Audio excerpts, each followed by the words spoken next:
I should probably open up with, we should have been filming since I got here because I feel like the conversation we had was probably going to be better than the podcast. But this is how I am with people. Like, I'm the way I am here, the way I am everywhere.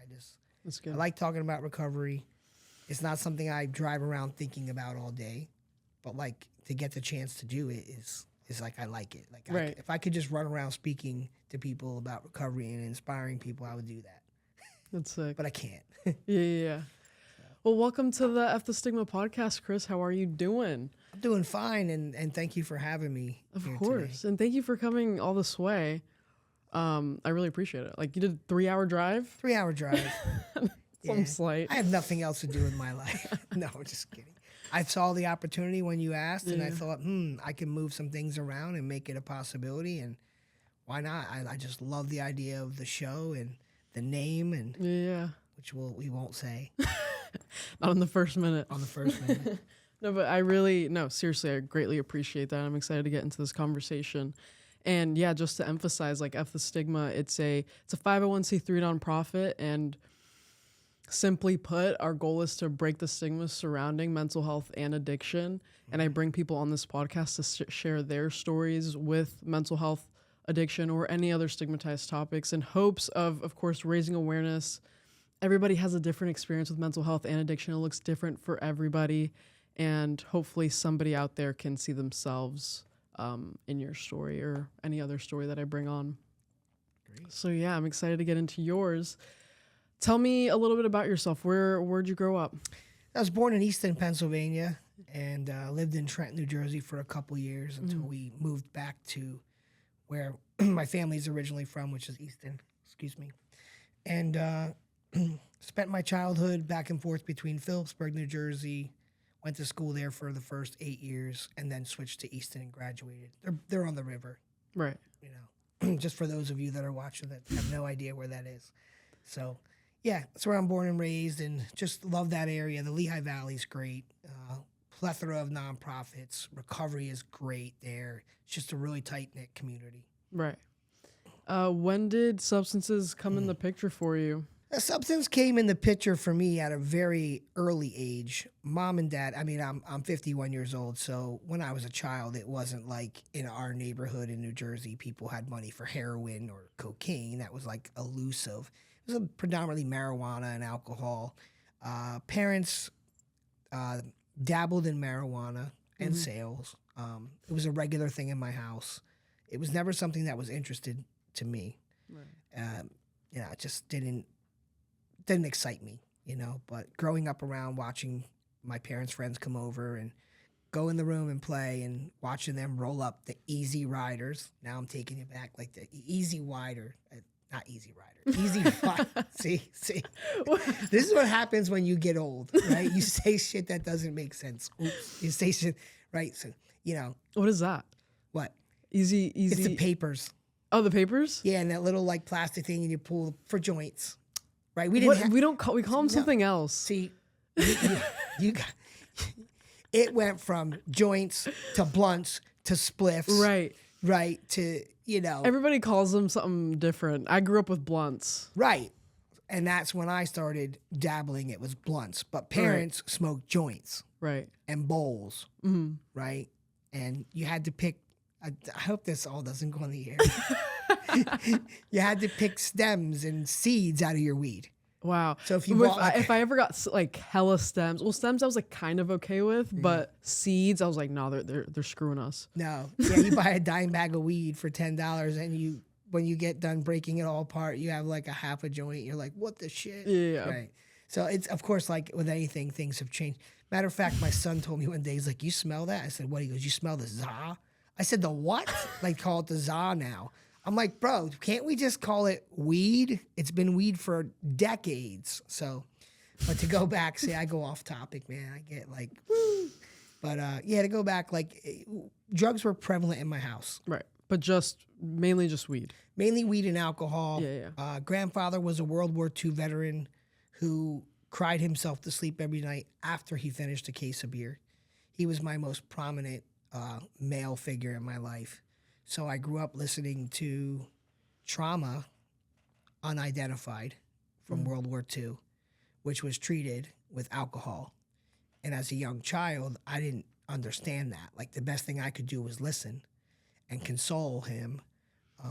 So I grew up with an alcoholic grandfather who pretty much raised me, along with two parents who are, I hate saying this sometimes, but they're degenerate gamblers. So I moved an awful lot as a kid, an awful lot. Like every 6 months when we could no longer pay, Right. we moved, and it was just that. And I think the marijuana and the alcohol to numb all of that reality of life. So it was pretty much very relevant. Yeah. When was the first time you got drunk? How old were you? So for me then, it was so like everyone did it, right? So Yeah. I still remember my very first encounter. Now, see, I never got into cigarettes because I didn't like the way it smelled. Like, my parents smoked, and if they would touch my plates or my food, I would smell it. It was like, no way. I was too OCD, right? So at the age of 13, my uncles used to do this thing every year called the Beast Feast. They would hunt. They're all hunters. And they would go out for, like, whatever season, and they would all shoot, whatever animal. They would prepare it. And then we'd have this, like, cookout where it would be pheasant and things that I wasn't eating, right? I eat macaroni salad and potato salad and maybe a hot dog, but I'm not eating a pheasant. I'm not eating some groundhog or whatever else is they shot, right? Kids don't eat that stuff. We're not eating deer. Right. So to make this make sense, my cousins and I decided that we were going to, my one uncle's house is in a very woodsy setting. So they're all sitting around the deck and they're drinking and eating. And the cooler is like by the end of people. And we can grab a beer and run like 10 feet and be in the tree line. So my cousin, who was like I looked up to him, like 2 years older. For those watching, my cousin looked just like Ricky Schroeder from Silver Spoons, right? The show. Very bleach blonde hair, attractive young guy, and he was like, that's my cousin. You had that member, like, that's my cousin. Yeah, like you're proud to be there. Everywhere we went, they thought he was the guy from the sitcom. Wow. Like, literally. I looked up to him, and he was 15 and I was 13. So he's like, hey, when we get Uncle Buddy a beer next time, I'm going to grab an extra one. You grab an extra one, and let's go over here and drink them. And I'm like, yeah, I'm 13. Yeah. For the older folks who are watching, my first beer was Genesee Cream Ale. It is the most disgusting, like, that's not what you want your first beer to be, right? It's just not what you want it to be, right? And I remember running by the tree line, and we cracked them open, and I drank them, and I thought that was the most disgusting thing in the entire world. Why would anybody want to drink this?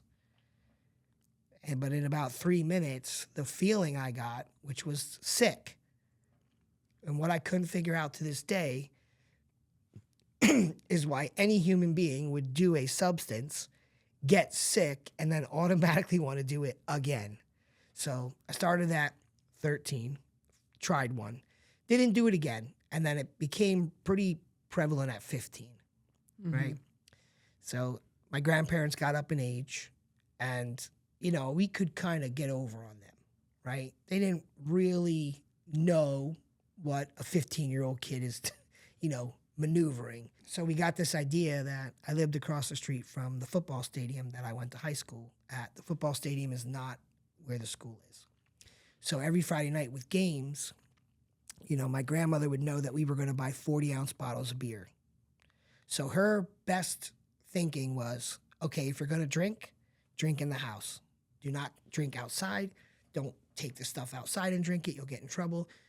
Bring the kids. So my friends would meet. We would drink a couple 40s in the basement, tie one on, and then we'd go over to the game. Yeah. So I feel like that's really common. A lot of parents, even like mine, they were like, if you're going to use or drink or anything, I'd rather you do it under my roof where you're safe. Yep. And you know what's funny? My son is now 15, and thank God he is an amazing boy, and he's this three sport athlete. And wow. kids are vaping. He's constantly talking to me about it. Like, Dad, You're So right. anyway, he comes home. He says, I believe it's the kid's name out, but he says, Dad, so and so's in the bathroom vaping all the time at school. I said, I don't care. I said, as long as you understand that you don't have to do what so and so does. Like, if that's what so and so wants to do, let so and so do that. But he's like, I know, Dad, it would mess up my. So he's got his head on straight. Yeah. And I pray to God that he stays that way. There's two different kinds of kids, Yeah. like you either like have no interest or you're like down for anything. Oh, he's intrigued. He's intrigued because the kid's got the weed pens. Yeah. And he talks about it. But we talk about his mom is also someone in recovery. Mm-hmm. And we talk about the danger of having two parents who had that. So where I'm going is like, he brought up, to go back to what you said about your parents, he brought up that he asked me to go to a party one night at his buddy's house, and the buddy has older siblings. Yeah. And he's like, Dad, I just want to tell you there's going to be alcohol there. And my wife, who's not his mom, said, I don't know if we should let him go. And I was like, it was a tough decision. Because it's you're maneuvering like holding your child back or like being super overprotective or just letting them experience life. And Mm-hmm. And you and I know that doesn't work. Right. Right. Like they'll find a way. Exactly. So I said to her, look, I don't like it either, but it's going to happen at some point, And you know what happened? It was like, it worked out great because he got there and he said the older kids had drank all the alcohol already. So I was like, great. Because these older kids were also underage, So what am I going to do? Call their parents and say, you shouldn't do that. And then my parents did it, so. I think it's really dope that you have like that open line of communication with your kid. Oh, because I would never in a million years tell my parents, hey, like I'm going to a party and there might be alcohol. Like we just didn't talk about those things. Same. Yeah. Same. But that's the lesson I learned is my son. And thank you for sharing that, because people have said that. And that makes me feel really good. But I do my best to be the exact opposite of my parents. My son knows that he can come to me with anything. That's amazing. Anything. I tell him, listen, bro, you talk to Dad. Even if I'm going to get mad, like we have this rule. If I ask you something, I already know the answer, right? Just be honest with me, right? And even if I get upset, okay. But I'll tell you what, if you don't tell the truth, I'm going to be more angry than I would be for just the act. So he's developed this little knack. We laugh about it. He tells on himself. And I love it. I love it. Get your kids to tell on themselves. So jump back a little bit into your story. How did it progress with alcohol for you? So the progression of alcohol pretty much, it was really available. I had fake ID, right? I also looked older. Mm-hmm. Now I look younger than I am. And back then I looked older. I hope that's what happens to me. Everything's so much older, and I hope that reverses soon. I don't know. It's funny because it's life, right? When you're a kid, you want to be a grown-up. And when you're a grown-up, you want to be a kid. Human nature is that we are always, I feel, we are always wanting what we don't have. 100%. Right? I agree. It's the human condition. Like, if I get this, I'll be complete, right? So it never works. Though. The unsatisfiable ego. Like, it's just, that blows my mind when you think about it. So alcohol progressed because it was very easy. My mom had grown up with two local bar owners who knew my mom from high school. So even before I had the fake ID for other areas, they would just go in and say, hey, Melinda, can I get a couple 40s? And she'd say, get these and go right back to your grandmother's house. Don't let me catch you running. That's how it was back then. Like it was, you weren't walking into Wawa. You walked into the local businesses in your neighborhood where they knew you. And they were like, here, get this shit and go home, So, and then my grandparents would allow it. So all the friends would come over before the game, friends who weren't my friends, but were my friends, And it went there. And, it was easily accessible. It was very popular then. And I probably, I drank from that point on all the way up to the Marine Corps boot camp. Okay. So, and also that's super common, like drinking and like in your high school age is super common. So it's not exactly out of the ordinary. It's how you kind of get along with others. Yeah. Weed came into the picture too, obviously, but it wasn't the first substance. But, we always hear, oh, it's the gateway drug. And I do believe that, but it wasn't something that I really enjoyed. Like, I didn't enjoy any of it, to be honest. I didn't even like the way alcohol made me feel. I mean, it definitely Really? made me feel relaxed, but I was a social person to begin with, so I didn't really need it from that component. I more or less needed it to feel comfortable. Like, I didn't feel comfortable. And then if I drank, at least I could still be myself, but then I could be comfortable. Like, let a guard down, so to speak. But marijuana was never my... I didn't like it. All it made me do is eat a bunch of Doritos. And no matter how much liquid I drank, I was still thirsty. Right. Like, why do people do this? And when you're a high energy guy, weed just doesn't seem to be your thing. You know what I mean? Like, who wants to be down? I want to be like, let's go. That's funny, yeah. I want to go to the mall. I don't want to be like, yo, bro. I was a downer. I was a downer person. The more like just the lowest I can get is what I want. Yeah. It's weird how we have our different preferences. I always find that like I love hearing about people's drug choices and why they kind of chose that. I just find it interesting. Well, on that topic, right, that people don't, I truly used to think chemical imbalance, that's just something doctors say. But I understand now from the history of my substance use that I've always used chemicals that have given me the opposite effect. Like, for instance, stimulant drugs calm me down. Yeah. And like, if we want to get self-disclosing, like I would do opioids and we'd be like, yo, let's go to the mall. Let's get, it gives me energy. I would want to do things. Everybody else would be like, and I'd be like, bro, let's go to the mall. Let's do this. It would give me energy. But when I did cocaine, I'd be stuck. Just like, don't want to do anything. And people would be like, everybody I would use drugs with would be opposite effect of me. No matter what it was. They would be the opposite of what I felt.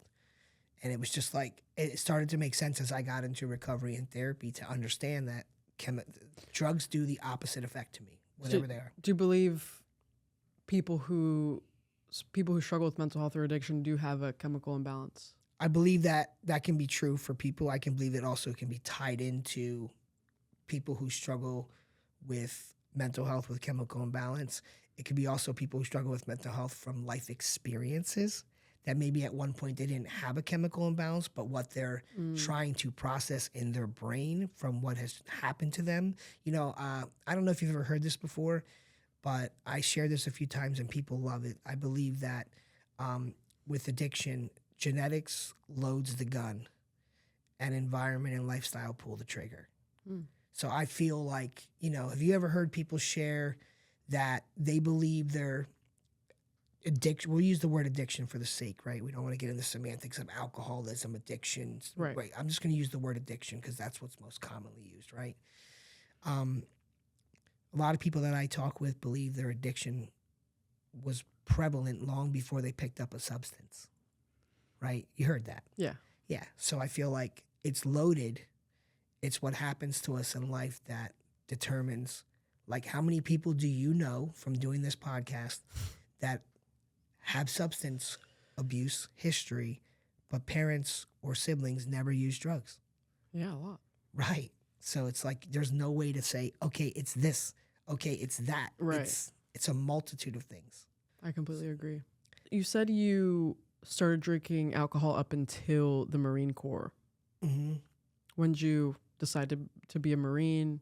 And then what did you switch to after? I need to probably back up. Prior to the Marines, it was alcohol from the age of 15, obviously till graduation.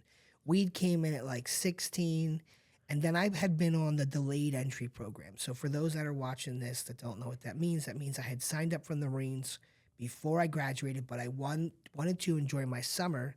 So I delayed entry, which means I signed up at high school, but I wasn't going to leave till the following February. So from June graduation till February, I was going to enjoy life.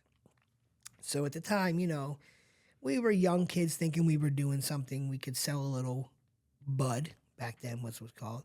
You know, we'll buy a pound of weed, We'll get 16 ounces. We'll make 16 $100 ounces. We only paid $1,000 for the pound.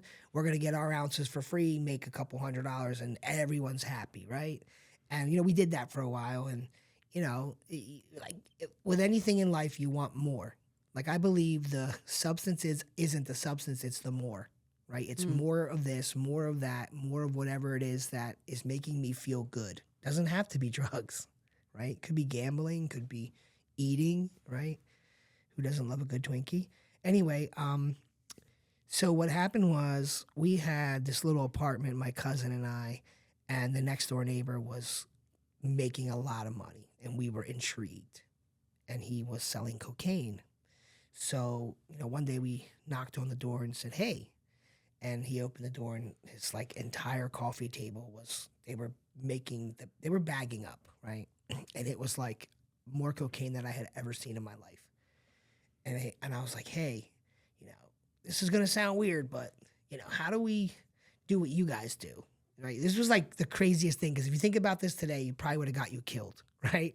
But he was like, oh, let me show you how to do it, right? And so we tried our hand at doing this, and it was weird because we're young kids. We don't know what we're doing. People are knocking on our door at 3 a.m. in the morning with VCRs like, yo, you got any more of that stuff? And we're like, bro, we only used to smoking weed. What are you doing knocking on the door at 3 in the morning with a VCR? Yeah. You're exposed to a whole different kinds of people. Crowd. Right. Like, bro, get your life right. I'm sleeping. I don't want a VCR, right? But then, at that time, because we weren't addicted, right? We were just dabbling. So, and I think this is a very important part of the story, is because I had never planned. My father was an Army vet who took his life by way of cocaine overdose. Wow. So he committed suicide, is what they called it back then. Today we use the term, he died by suicide, because committed sounds like a crime. But my father wanted to check out, so he sent his friend to the store to get him something, and when friend came back, he found him, and it was obvious the amount of cocaine that he injected would have killed an elephant, right? So it was ruled suicide. I said that to say this: I experienced that as my first day of high school is when I was informed that he took his life. Wow. So now, at the age of 3 years later, I'm graduating. I had made a promise that I would never touch that stuff. You following me? I'll never touch it. I'll do this. Sound familiar? I'll do this, but I won't do that. Right? So we're attempting to sell cocaine, right, to young punk kids that want to be Scarface. And on the second time that we bought more to sell, my cousin said, how do we know this stuff is good? Wow. And I'm like, do you see the way people act when they buy it? And he's like, well, we should probably try it. And I'm like, nah, man. Nah, dude. He's like, well, I'm going to try a little. And I watched him do it, and I thought, and when he came up from sniffing the line, you could see his face, and, he made a funny face, and you could see something changed. So he's like, oh, you got to try this, man. And, he's my family, so it was more like, okay, my family's suggesting it. Maybe it isn't such a bad thing. So to make a long story short, if that's possible, I tried it. And that day I had found, whatever was missing in my life. I had never felt, this is stuff I normally don't talk about. I had always felt inferior. I had always felt less than. My dad, other kids' dads, called them things like champ, just positive things. Hey, champ, I can't think of the other words right now. It's eluding me because I'm getting emotional going to tell this one part of the story. But it was hey, champ, pride and joy, that type of stuff. And I had a sport, hey, sport. Right. And I had terms like, you're an imbecile, you're a sulky baby, which I didn't even know what that word meant until I was an adult, but it means a crybaby. Stop sulking. It's an old school term for crying, whining type thing. Imbecile, which is stupid. Simpleton, no brains. Like those were my nicknames. So like I had always felt less than. I had never felt comfortable.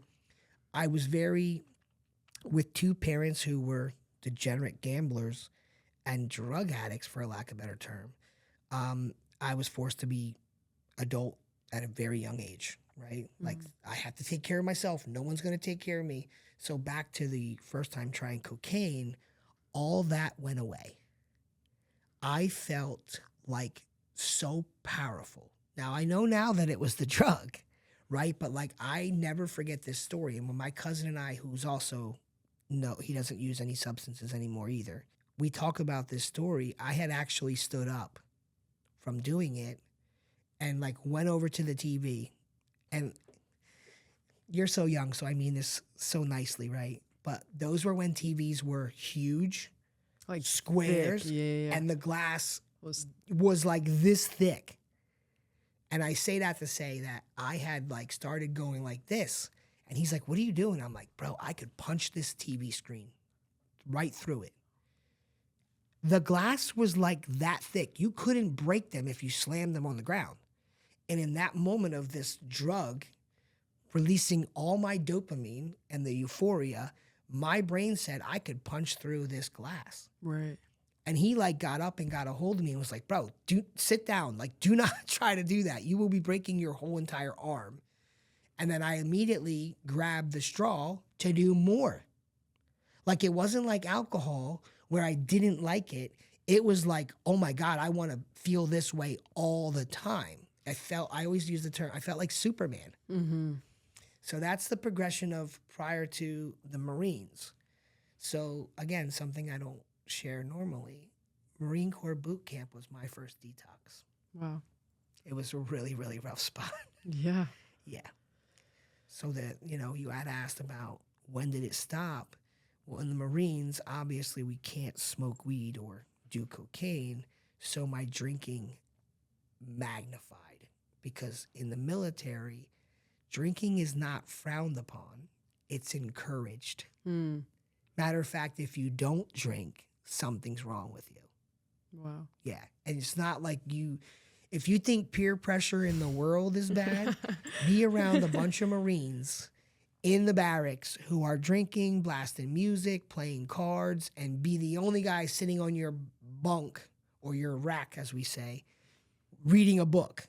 Mm-hmm. You're just not going to be doing it as a 19-year-old kid. So it's very encouraged. I want to dive more into your Marine experience, but before that, how were you feeling? Like, did you register that your dad's death really affected you? No, not at all.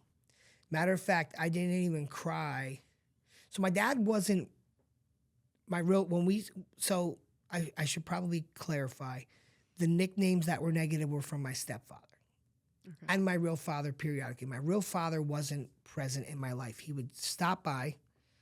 He would see me at the playground playing. He'd stop by and say hi, but it was really like I slept over the guy's house probably 10 times total. He took me on one vacation, and then he took me to an amusement park when I was about 8 years old, and I was afraid of a ride. And he said, come on, we're going on the ride. And I don't know if you ever did this, but I got in line, and when I got up to the front, I chickened out. So I had stood in line for like an hour. Yeah. And he's like, we're going on this ride. And I'm like, no. And I started crying, and I was scared. And he smacked me in my face and told me to stop being a PUSSY for monetary, or whatever it is. What is it, monetization? Yeah, I wanna get monetization. kicked off. But he called me the P word. Yeah. And from that moment forward, I hated him. Like, I hated him. I didn't forgive him. What kid processes, oh, he didn't mean it, he was angry. You're an 8-year-old kid. All you know is that the person that is supposed to love you just smacked you in the face in public in front of a whole bunch of people and called you a derogatory name. So from that day forward, I didn't really want nothing to do with the guy. So, as time went on, he passed. I was 16. And to answer your question, I didn't even cry until they put him in the ground. Wow. Like, I stood at his funeral. There was a bunch of people hugging me and kissing me. I'm his only child. And I'm like, why am I here? And then when the preacher said ashes, standing at the grave, nothing, not a single emotion, right? when the preacher was like, ashes to ashes, dust to dust, phew, flood came down. And still for years, I never visited the grave, never did any of that, and then started doing therapy and recovery and going through the process of healing. Because that's what this is, man. This ain't like, I'm going so I don't drink alcohol. This is about healing. Right? About restoration, getting back to what we lost. And, I had a counselor suggest that I should go and write a letter, and I thought that was the stupidest shit ever. You are going to want me to write a letter to this dude and go read it to him. But I'll tell you what, I did it. And the healing that came behind that, like I was able to process that my parents, let me say this, it doesn't make it easier to deal with, but when you start looking at, they did the best they could, right? My dad was sick. He was an addict. My father was an addict. He dealt with his mental health from the military through substances, right? It was nothing for me to go to my real father's house, be playing Sega Genesis. Some of you don't even know what that is. Atari, right? Playing Atari, and on the coffee table would be this little glass jar. Most families had candy. I opened up the glass jar. It was green buds. Like that was what was on my real father's coffee table. Not candy, marijuana. I didn't know what it was. Oh, that stuff smells weird, Dad. Yeah, shut that, leave that alone. Just play your video game. So it was nothing for me to process that this guy had his own issues. And until I wrote that letter and was able to say, I forgive you, because now I understand the things that I've done in active addiction. I know I didn't mean to do them, right? So, hey, I'm letting you off the hook. But the healing was for me, not for him, right? So, I mean, since that day, I don't think about him often, except for at family things when people say, oh, yeah, your dad was this and your dad was that. But besides that, like, something changed in me towards that relationship. No, and I really agree with you. It is, in the beginning, we think it is about just quitting drinking and substances. But yeah, and then it becomes like, oh, wait, I have a lot of things to work on internally and a lot more healing to do. Yeah, I think that's very common of like, yeah, I just need to let this go and I'll be good. My life will be amazing as whenever I get rid of the Xanax. But then we realize there's a whole lot to uncover. Oh, boy. Yeah. It's really funny you say that, because when I do the speaking at the treatment places and stuff, I'm like, anybody ever tell you have a drug problem? They're like, oh, yeah. I'm like, they used to say it to me, like, you might have a drug problem. I'm like, I don't have a problem, right? I don't have a drug problem. I only had a problem when the drugs ran out. Then I had a problem, and so did you, because now you become someone who's going to help me get what I need. Right. And unfortunately, that's going to ultimately end up with somehow you getting hurt. Not necessarily physically, but you know what I mean. Take advantage of you, borrow money, never pay it back, just wear you down as a person who cares about somebody. And that's just unfortunately the nature of what happens. Right? It's not that I intended to do that to people, but it's what I did. Yeah. Like you're not thinking about much but your personal gain. You don't really care about how it's affecting others in any way, shape, or form. I feel like treatment places and programs, right? You're going to laugh when I say that. I feel like they reel us in on what you just said. You just said, I believe if I got rid of the Xanax, everything would be okay. They get us through the door with, you're going to be okay without the Xanax. Then once you're sobered up, they hit you with the reality. Yeah. Like, drugs aren't the problem, bro. You are. Wait. Can we go back to where it's just the drugs? No, drugs are just a symptom. You're the problem. And you're like, oh, shit, I didn't think of that, right? So now it's like, now you're sober enough to where they can actually say, you're the one always in your own way.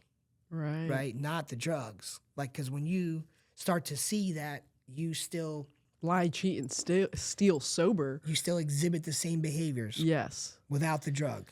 Exactly. Or the transference. Words that I thought were stupid. Like, okay, now I'm not using drugs, but let me go over substitution. Now, okay, this isn't working for me. let me go over here and do this until Right. this no longer works. You know how many people I come across today that don't use drugs, but they have bad gambling habits? Yeah. It's like so sorry. I feel so bad. Like, thank God that it's not something I dwell into. I feel very depressed if I lose money, so I don't do it. I always tell my mom, I said, I'd rather have a guaranteed 5 in my pocket than a possible 50. I like guarantees. Right. I put $5 in that machine, I probably am going to lose it. But if I keep $5, I'm going to have $5. Right. And I try to tell my mom all the time, I love her. She's we have a good relationship today. We didn't always have a good relationship. Obviously, I mentioned earlier that my grandpop helped raise me. My mom was too wrapped up in her own stuff, in an abusive relationship with a stepdad, so she really couldn't be present, right? Mm-hmm. So back to this point I'm trying to make is that I tell my mom all the time, the casino's not in business, Mom, because they're giving the money away, right? She's like, well, I went up the other night and I hit. I'm like, well, what'd you do with it? Oh, I put it back in. I'm like, no duh, right? No duh. So How long were you in the Marines? So I did not spend a whole lot of time in the Marines. I did some time in the Marine Corps and was medically separated after I was injured twice. The second time was on a training exercise. I almost lost my leg, right? It was very scary. And then after that happened, they pretty much said, hey, listen, we would like to offer you an honorable discharge. And I was like, well, I don't want that. Like I had planned on being a career Marine. Wow. See, so part of I should probably tell you is that coming from that environment of now my grandparents are old and sick, mom and dad can't sustain their own life. They're irresponsible, addicted, gambling, right? Like there's no stability in my life. So I did not like school. I'm sure I'm not the only person watching this video that didn't like school. So back then, I had become an athlete to get away from my house and play sports to get some type of community. And I found that I was very good at wrestling. So, and there's a reason why I don't want to take up much of the podcast, but basically I will tell you this part. My stepdad was a very good wrestler. And one of the ways he abused me was he would hold me down in positions until I got out. No way. Yeah. Now watch. That's horrible, right? Mm-hmm. However, when I stepped onto the wrestling mat at 12 years old for the first time and was competing against kids who had been training since 5, they couldn't figure out where I came from. They were like, where did this kid come from? I had never wrestled in my life in the formality of wrestling. I had never went to a practice. I had never ran. Like I just stepped onto the mat and tore these kids apart. Yeah. So that tragic thing that happened to me, actually, and this is what I think, if we could talk to the people who are listening, and if we looked at it this way, addiction, substance use, mental health is a tragic thing that we go through. But at some point, it can be used for the good of ourselves and helping other people. 100%. Does that make, I mean, that sounds absurd, but like it ties into the wrestling thing. You know, I would cry. This man would hold me in a move called the spladle. It's basically I take your legs and put them apart as far as I possibly can. Yeah. And I would cry. And my mom would say, that's enough, Skip. That's enough. That's enough. And he wouldn't let up. Yeah. Until I started to get so angry that I would fight back and get out of the move. So where I'm going with this is I'm going to the Marines to escape all of this, right? And I know that I'm athletic. So I'm going to be a good Marine. And besides, the psychological trauma that my parents, you know, gladly shared with me, the Marine Corps didn't have nothing on that. Like, they couldn't call me names that my parents didn't call me. Yeah. Like, funny side story, when I was in boot camp and grown men were crying because drill instructors were screaming in their face and calling their mommies names and just making them cry. Grown men, we're now 19, are crying. I'm standing there laughing because this is like, I live this already. You know, this is nothing. Like, what? You're going to call me names? Oh, I've been called names my whole life. What's up? Let's get down, you know, whatever. So The Marines were supposed to be a career path for me because I didn't like school and I knew I could do Marine stuff because I could follow orders, right? If it was going to keep me safe. It almost like made sense. You were like, this is something I can definitely do. Right. You're like, fuck actually having like an office job or something you need a degree for. People join the military for a multitude of reasons. What sounded real good back then is that I'm going to have a career and at the same time help people. Yeah. Right. Some people join the Marines to get free money for school or the military, but I had no intention on going to school. This was like, what can I get? Look, to be completely transparent and honest, I already knew had I not gone to the Marines, I was on the way to prison. Really? Like, did you ever know when you started that you can see that this is a problem? You haven't accepted it, but you can see that this is going to a bad spot. I'm 19. I'm drinking. I'm smoking marijuana. I'm attempting to sell and use cocaine. I have a fiance, right? At the time, well, she was my girlfriend. I have a girlfriend who I really, really like, probably my first real relationship in life.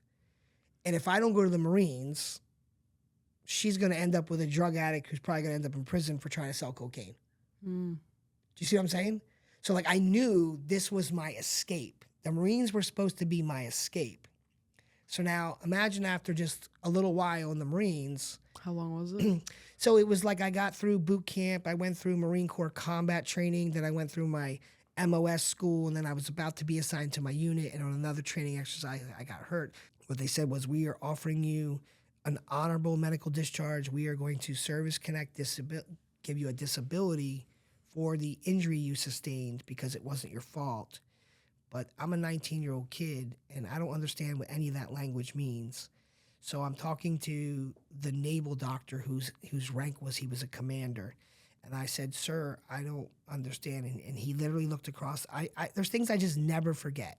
There's things you will never forget in life. And this is one of those things where he looked across the table from me. He said, cut the sir shit. I'm your doctor. Mm-hmm. And I was like, okay, because you call officers sir, right? You don't address them any other way. So I'm looking at him, I'm like scared to death, right? Yeah.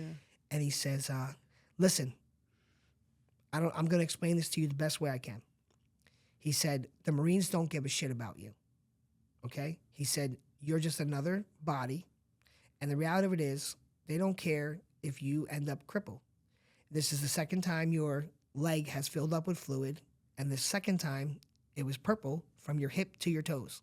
We almost had to amputate your leg because of infection because we didn't want it to spread up to your heart.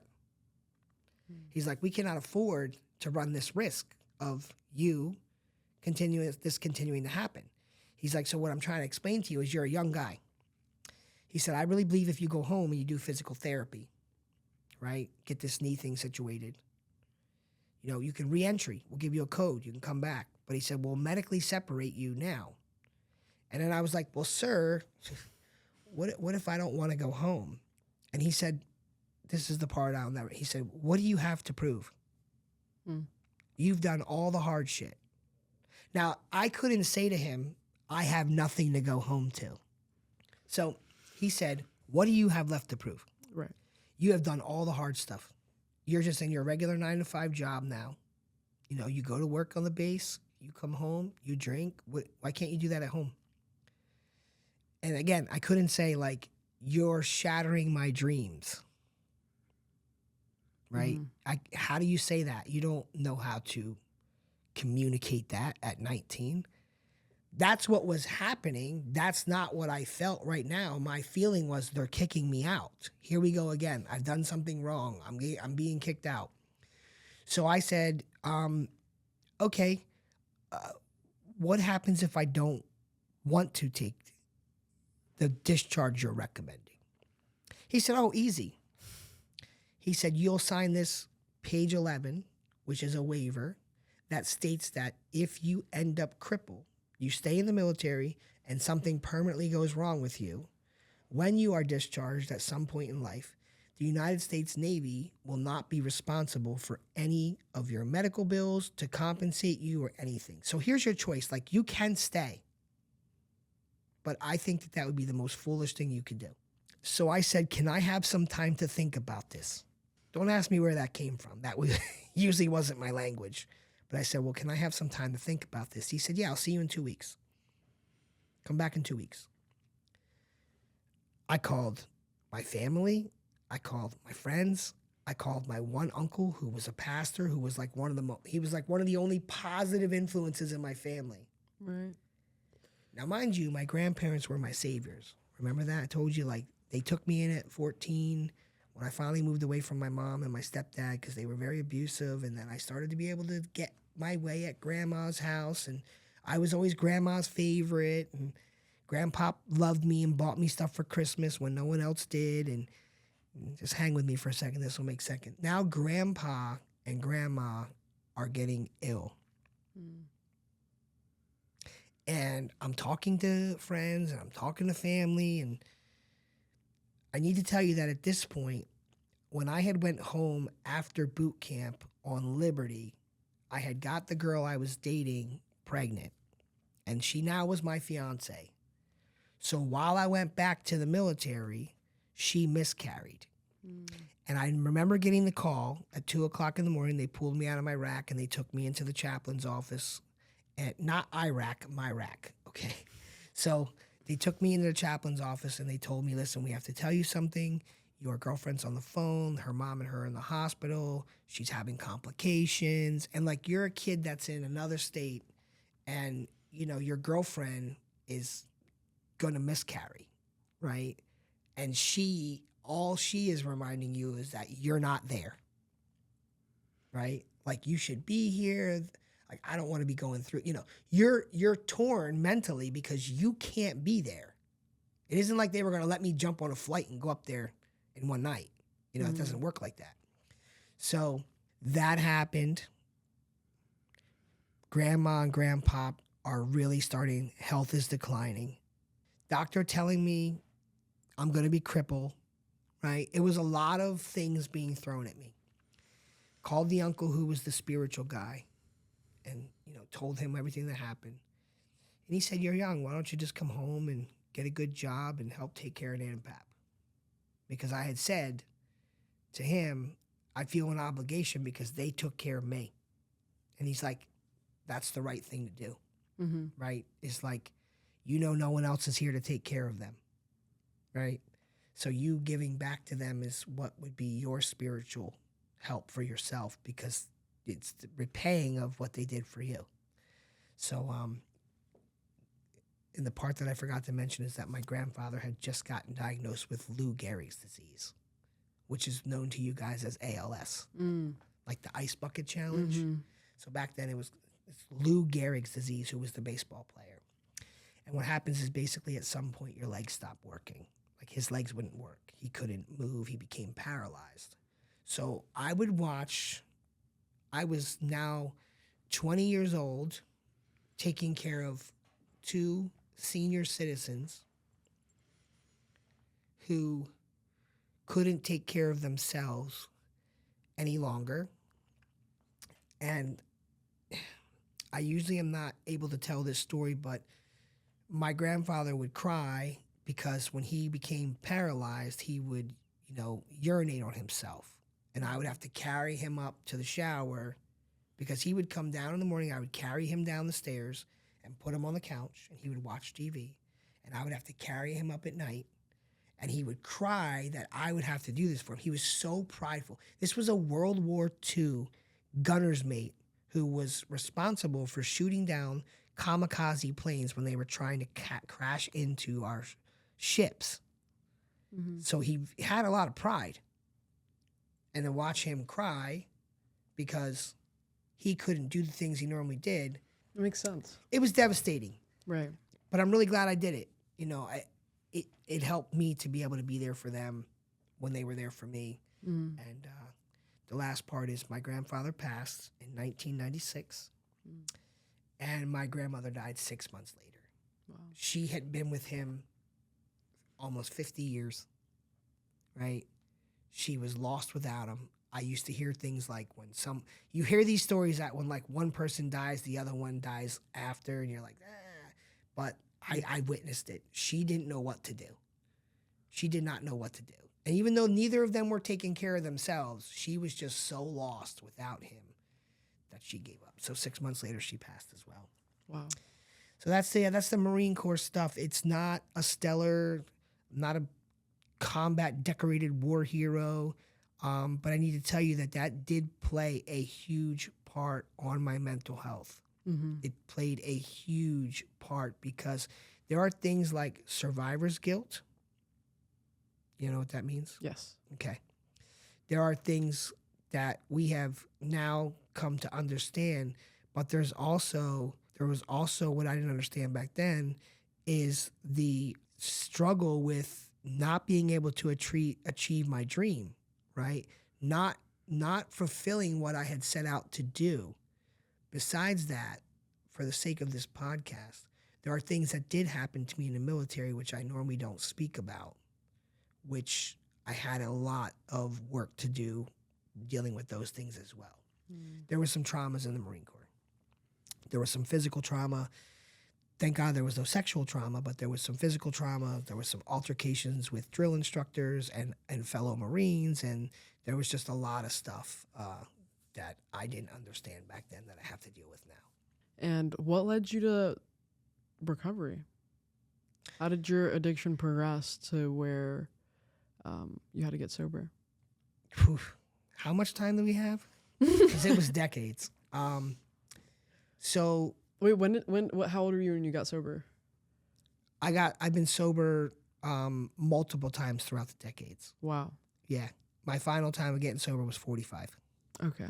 So I mean, I would get like years sober and then, Wow. I don't need to be sober no more. I think I got it figured out now. Wow. Yeah. In the last, I think I did this equation recently. In the last 30 plus years of my first attempt at sobriety was 19. I just turned 51, right? So in 32 years, right? I did the math recently between clean time and using time. I think I have a total of 3 years using. The rest is clean. Really? So like I have really struggled with, I always share this and people think it's weird. I don't have a problem getting clean. I have a problem staying clean. Explain that. Explain it. I feel like once people get sober, like that initial like, oh my God, I don't want to live like that no more. It's strong, right? But then as we get things back and we get productive lives, this thought creeps in that maybe now I can handle a little drugs. When we know that we've never been able to handle drugs, and we really get down to the nitty gritty, and I look at my life, I didn't know how to live with or without the substance, right? So it wasn't like, oh, this fixed everything for me. I was just as unmanageable without it, more unmanageable with it, right? So if I can answer your question, I believe that when people get sober, then that like complacency creeps in, right? We get everything back and then some, right? We get people, but not, when I say that, I'm not talking about material things. Those I call defaults. Like, look, you stop using or drinking or whatever it is that you do, like eventually you're going to get some material things because now you have money. I'm talking about the things that we get back that are not as easy as a vehicle, a house, some sneakers. I'm talking about people's trust. I'm talking about your dignity, your self-respect, right? How people view you in the community.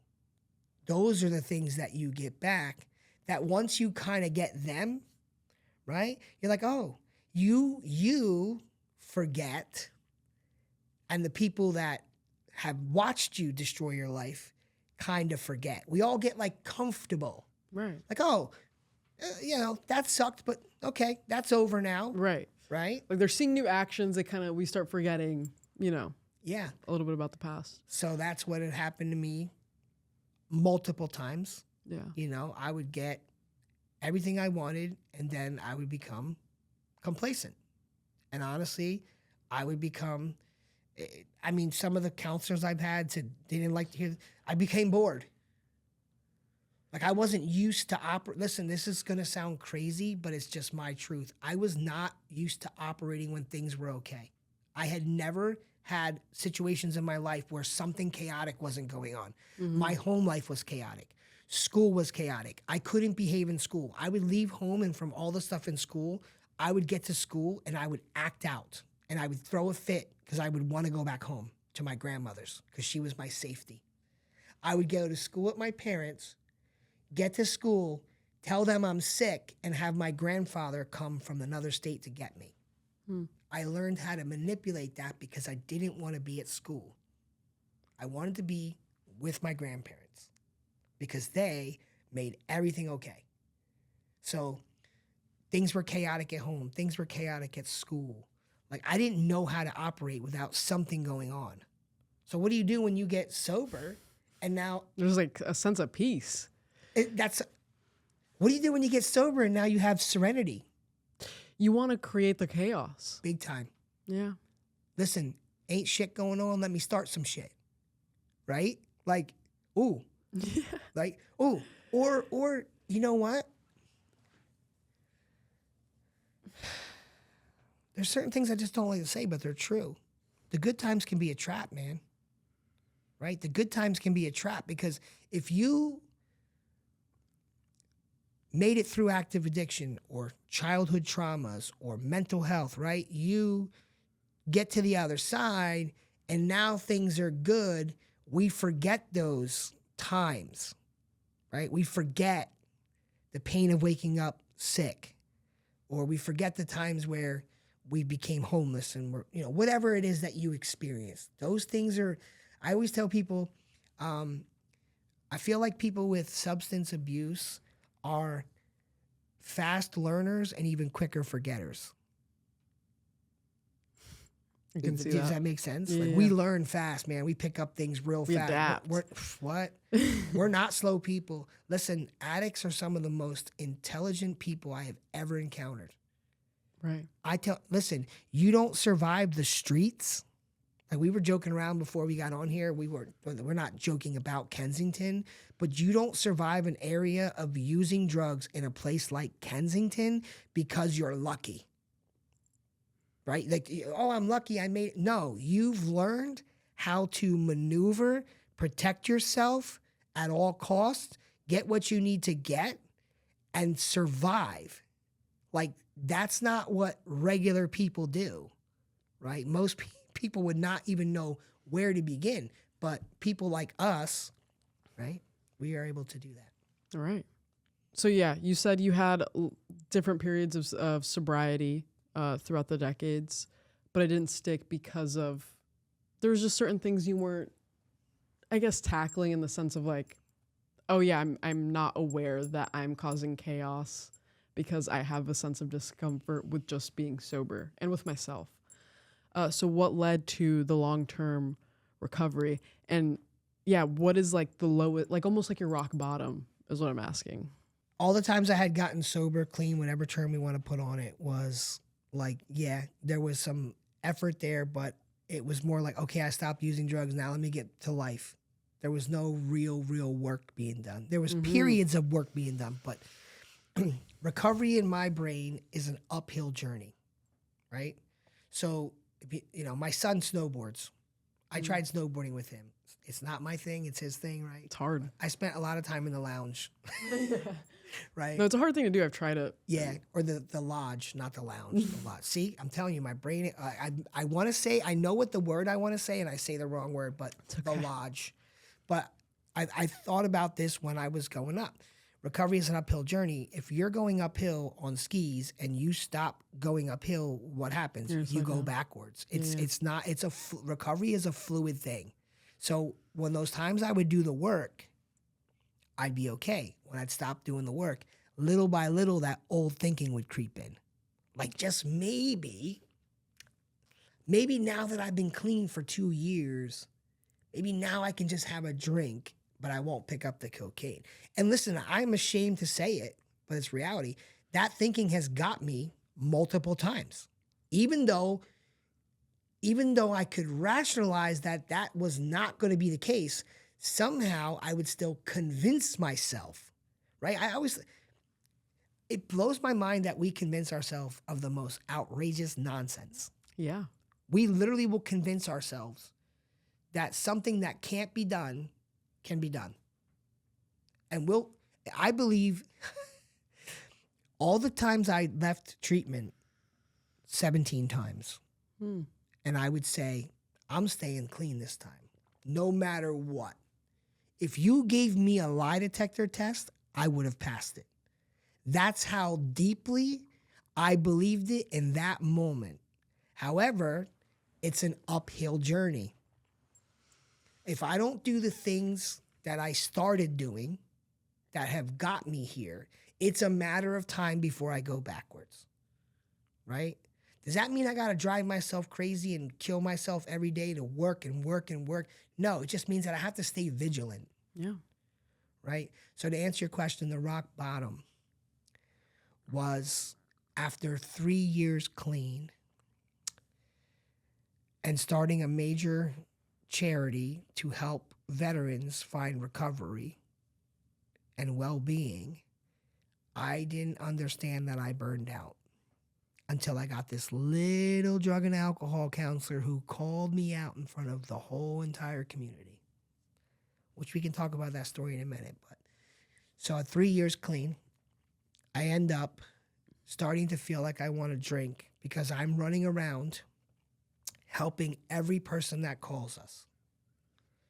And what I didn't understand then, as much as I thought I knew about recovery and, getting on, I knew knowing something and doing something are two different things. Yeah. All right? Yeah. I know a whole lot of shit. Mm-hmm. It doesn't mean I do a whole lot of shit, right? So I knew that I couldn't run around saving the world and forget about myself. But when we're in the forest, when we're in the trees, I can't see the forest. Yeah. Right? I can only see what's in front of me. So my brain's telling me, you're okay. You know what to do. You got a couple years. You just keep going. Help this guy, help this guy, help this guy. Take this call at 11 o'clock at night. Even though you're supposed to be in bed, it's okay. He needs help. You're good. You're stable. Like my brain's telling me. Now, to answer your question, I start feeling like a drink would take off the edge. But guess what? That little word you used in the beginning of this segment, ego. My ego kicked in and said, how is it going to look if you go and ask for help when you're the one that's helping everybody? Oh, listen, that was the killer. That was the dagger for me.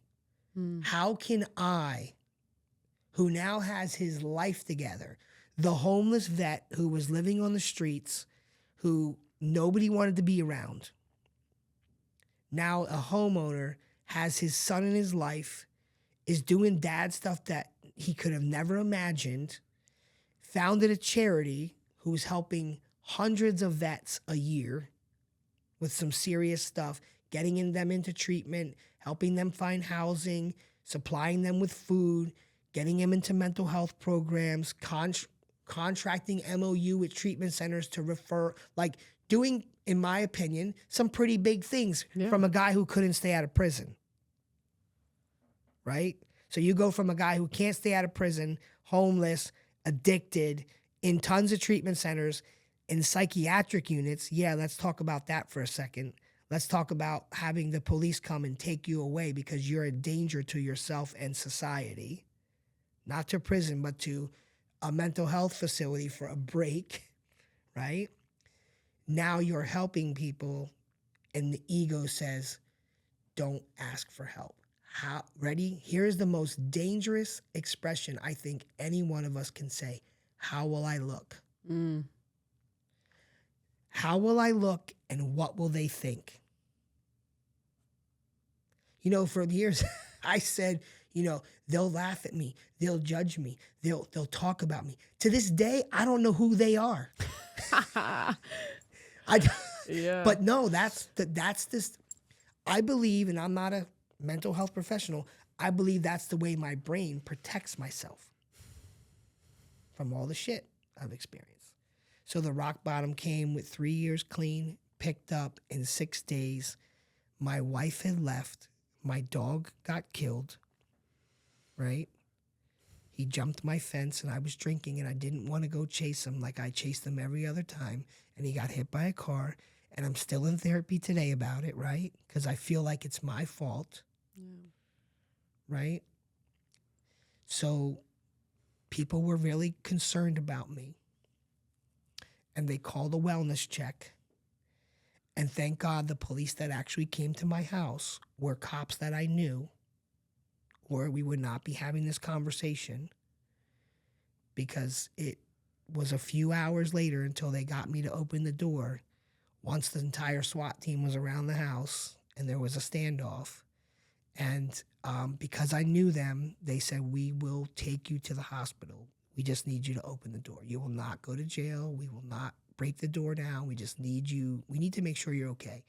And they kept their word. I did not ride in the police car. I went in the officer's personal vehicle. Wow. And, they kept their word and they got me some help. And I went to that treatment center and I had just been broken, man. Like, enough is enough. I can't do this no more. Like, there's something that happens when you really surrender. When you really surrender because you're like, okay, this is not working and this is not how I want to live, right? I don't want to be paranoid, right? I don't want to be so out of my brain that I think everyone's out to get me because I'm sleep deprived and I'm using substances and I'm not eating and my brain is, listen, I didn't know this. I thought it was the drugs. I didn't understand I was going into psychosis. Wow. What did psychosis look like for you? I'll say this and we'll probably all laugh, but I know a lot of people will identify. When you spend your time under the influence of your substance and you are maneuvering in every way that you operate to avoid the IBI, that is psychosis. What is the IBI? The Invisible Bureau of Investigation. They're everywhere. And see, you might not, people who use stimulants know what I'm talking about. Like, when you haven't slept and you start seeing things that are not there, imagining things that aren't real, that is what psychosis looks to me. Like, the physical reaction that happens to me as soon as I pick up was described to me by my last psychiatrist in the treatment center, that you are no longer feeling effects of drug. You have destroyed your brain so bad that you are going into instant psychosis. Like, in the beginning, if I would use drugs, at first, I wouldn't be paranoid, right? But as time went on, it would go to like paranoia, right? Like, the first time I would get high, it wouldn't be paranoid. I'd be, oh, see, I didn't get paranoid. But after I continued to use, now I'm scared all the time that somehow someone's going to get me, and no one got me. Like, I really believe that the cops were onto me and they're following me. Yeah. Stuff that wasn't real. You said you went to prison? Yeah. For why? And how long? Well, I kind of missed that part of the story. Was remember too when we talked about going to the Marines because I knew I was going down a wrong path? Yes. Well, I should have told you that the other reason I accepted the honorable discharge was because when I did get to the Marines, I had seen guys get other than honorable discharges for drugs.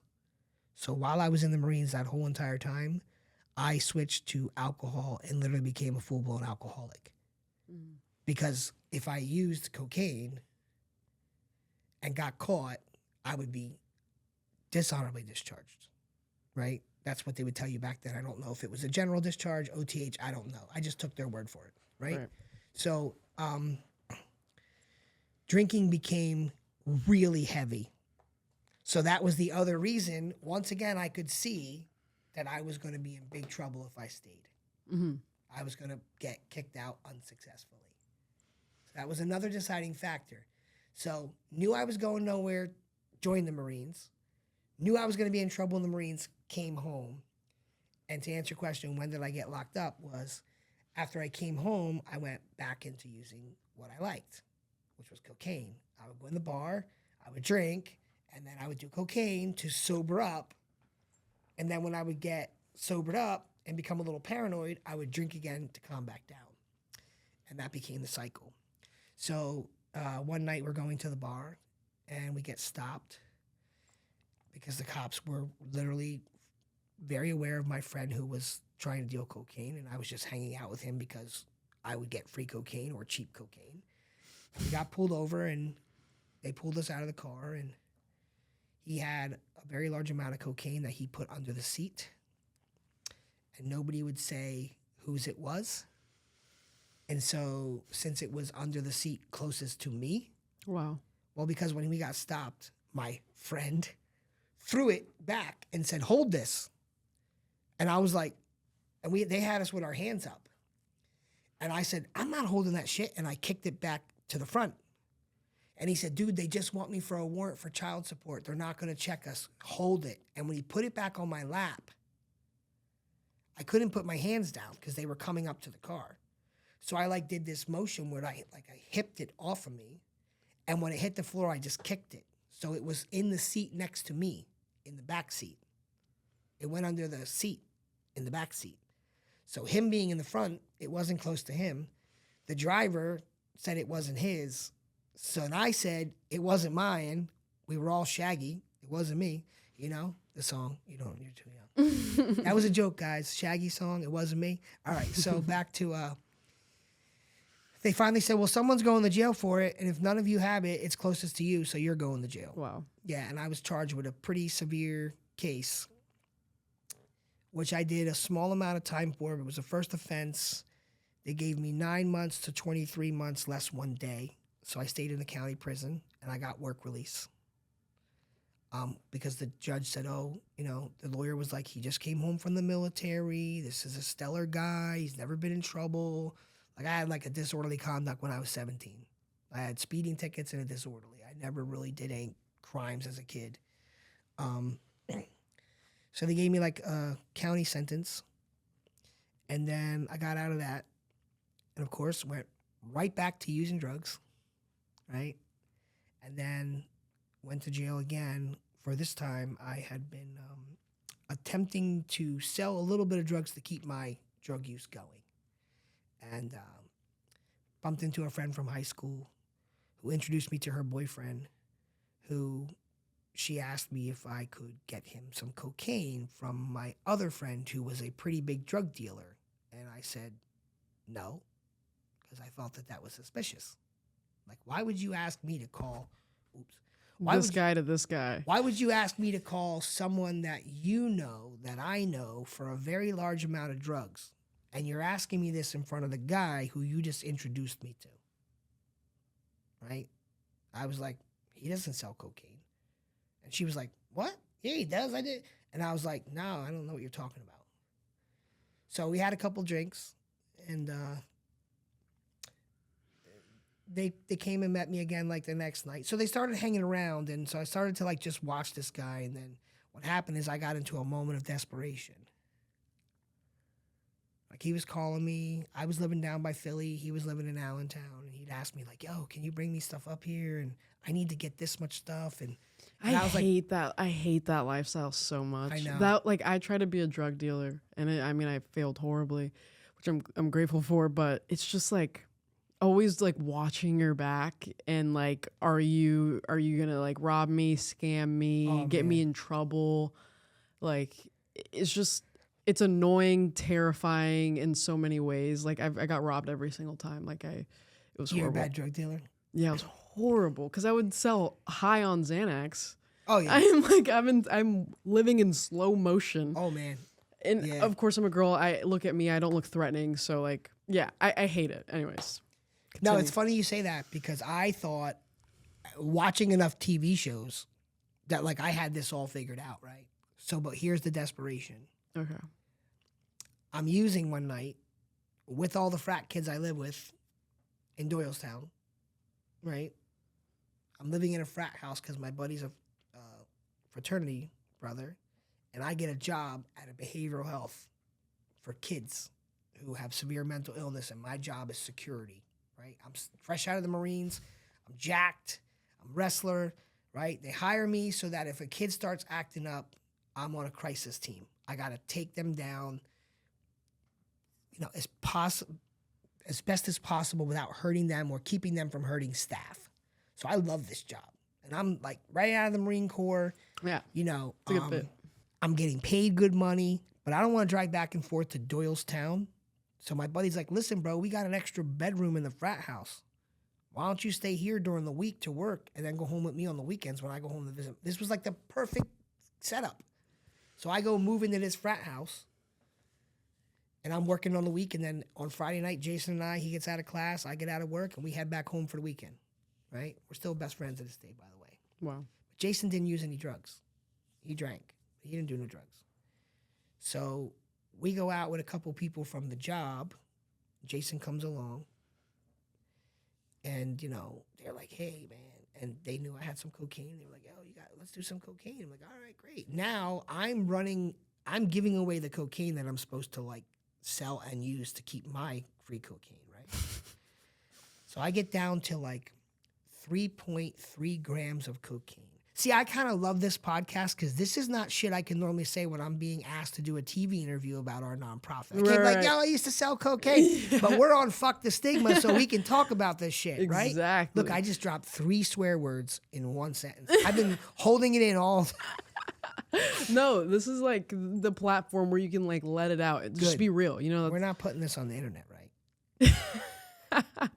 They'll be like, We're putting it on TV, actually. Bro, I think people would stop supporting my organization if they heard all this. Really? No, I'm kidding. People who know why I do what I do actually respect it. Right. Because just like with recovery, I believe the best examples and people that can lead us to sobriety, recovery, whatever term you want to put on your life, are people that have been where we were and can say, I know the way out, let's go. Right. Right? Like, I'm not saying a counselor who's not in recovery can't help somebody. Listen, I've had counselors that were phenomenal who were not in recovery. Yeah. A doctor does not have to have cancer to treat it. However, I feel like, on the ground level, the layman's terms, not people with degrees, there are people that I know in recovery that don't even have a job that pays more than $10 an hour, who are most respected in that realm for their recovery and the way they live their lives. And they don't have a single degree. Mm-hmm. So that's why I'm saying, like, it's a each one, teach one phase. Yeah. So back to the drug story. So we are out, me and a couple of the coworkers, and, I'm having a good time, not paying attention that I'm giving these drugs away that I'm supposed to be selling so I can make sure I have my own drugs. So I see that I'm down to a certain amount. And I'm like, if I don't sell this, I can't buy more because I don't get paid for 2 weeks. Mm-hmm. In a moment of desperation, I know this guy that's been asking me for cocaine for a few months has been looking to buy it. So I call him up and I say, hey. And he's like, how's it going? And I'm like, hey, listen, you know how you've been asking me to get you like an 8-ball or an ounce or whatever? I said, look, my buddy has like an 8-ball left that he wants to get rid of. And he's like, okay. And he said, well, when you coming? He knew I lived down near Philly. He said, when you coming back up? I said, I'm actually coming up tonight. It's Friday night. It was because I had been drinking in the morning from my Thursday night shift, and we go up Friday. So I said, he's like, all right, well, call me when you get up here. I'll meet you at this. The things we do under the influence would never make sense when you're sober. 100%. We do insane things. Like you were talking about before the break, about being a bad drug dealer, right? Mm. Like because you were under the influence and you just weren't coherent and people took advantage of that. And no matter how smart we thought we were doing dumb shit, right? So on that note, it didn't dawn on me when he asked me to meet him at a school parking lot. Like, anybody who's been in criminal activity or drug use know that schools are a drug-free zone. So he wants to buy drugs off me and meet him at the high school parking lot. And I'm like, no, let's meet at the bar down the street, the sports bar. He's like, okay. Because now at this point, he don't really care. He's going to get the drugs off me and I'm going to get arrested. Like not, he's going to build a case. Wow. So I drive up there, I call him, and I come up with this elaborate plan, right? I'm going to get my friend who buys cocaine off me and wants to buy some to go in the car with me, and I'll have him give in case this guy's a police officer, I'll have him give it to the cop, and I'll give him a small amount of drugs for doing this, right? I'm planning out everything you watched on Law and Order on how not to go to jail, right? I think I got this grand scheme. So I'm in the front seat of the car, the kid's in the back seat, and my buddy Jason's the driver.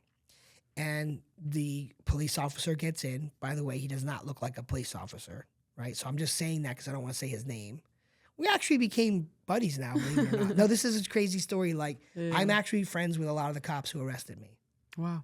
Yeah. Well, because of the nonprofit, I now work with these departments when they come across vets. And I have no shame in telling you that I have thanked a few of these officers. Wow. Because, you hear these stupid, catchy sayings, but I wasn't arrested, but I was rescued. There were times that I truly believed that had I not been arrested, something detrimental could have happened to me or somebody else. Yeah, that's exactly how I feel about my DUIs. I got 3 of them, and I'm glad everything that happened with them happened. Yep. So, you don't see that until you don't see that until you're out of it. Exactly. But when you're going through that, you don't like the police. Yeah. Until you see back that the police might have saved your life or someone else's, right? So he gets in the car and he gets in the back seat and he's asking me like, all right, you got the stuff? And I'm like, I don't have it. I told you it was my friend's, right? So he goes, I got it. And the kid sells it to him. Another red flag, as we say today. We didn't say this 20 years ago. Another red flag, the dude pulls out a scale. The police officer. Yeah. No drug users back then, like really was walking around with scales, right? Like they came to buy a 20 bag of cocaine off you. I bought a scale once, but like actual drug addicted people, not people trying to sell, not people like buying bulk. Like I never weighed a 20. Really? I used to. I was weird. I was like, are they shorting me? And then I would send them a picture like, yo, you shorted me. Well, not to brag, this is not a skill that I like to share that I have, but at the end of the road, I became, from scaling so much, literally being able to eye it. Wow. Again, like some people, I had friends that were like, yo, I can eye it. And I'd say, okay, tell me what it is. And then they would eye it and tell me, and I'd say, no, it's this much. And they'd say, yeah, right, no way, bro. And I'd weigh it, and they'd be like, oh, shit. Like, I literally bet somebody one time $500 that I could tell them the amount of rock cocaine that was there. Insane. And I got it within 1/10 of the gram. I said it was 5.1 and it was 5.2. Wow. And I said, if I'm within like this range, you pay me. He was like, okay. He's like, there's no way, bro. I'm like, bro, I'm telling you. I said, can I pick it up? Because it wasn't just how it looked, it was the weight. Yeah. And I literally blew this dude's mind, and he gave me $500. Yeah. Okay. Now, were there times I thought it was this much and was wrong? Of course. Yeah. All right, so I give him he asks me for the stuff. The kid next to him gives it to him. He weighs it. It's 3.4 grams. He was looking for 3.5. And the reason why he was looking for 3 is because back then there was a law, I don't know if it still exists, but anything over 3 grams was a mandatory sentence. Wow. So like if I sold him 2 grams, I might not get as a severe sentence, right? So I didn't touch the drugs. I didn't hand the drugs. I was in the front seat. He dealt with the kid in the back seat. Where I got in big trouble. You pulled out a little more cocaine? No. Oh. That would have been a good story, though. Yeah. I actually watched this dude try the cocaine, too. Wow. And I thought for sure, okay, he's not a cop now. You know how we hear all these stupid stories? Cops can't use drugs if they're biting. Whoever told us that is wrong, because cops can do whatever they have to do to get a case done. Insane. They can lie. Yeah. My paid attorney told me, bro, they can lie to you to get a conviction. They do not. They're not bound by the same law that you are. Or how'd he catch you?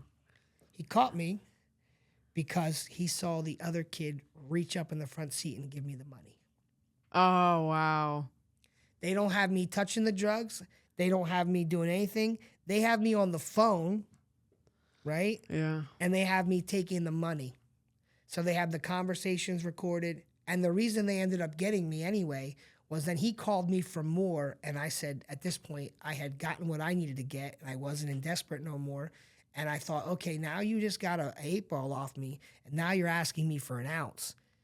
That is really, really a red flag. Like, the other red flags didn't pop up enough. Yeah. But this was a red one. This was like a bright orange flag. Like, dude, nobody who buys an 8-ball and then wants an ounce. Right? He was trying to increase the amounts. Yeah. And he was trying to get 3 controlled buys. That's what they do. They get 3 buys. So now it's not just you were desperate. You sold me some drugs because you needed shoes for your kids or you needed to get high. You sold to me 3 times. You're a dealer. So I go to court with this lawyer.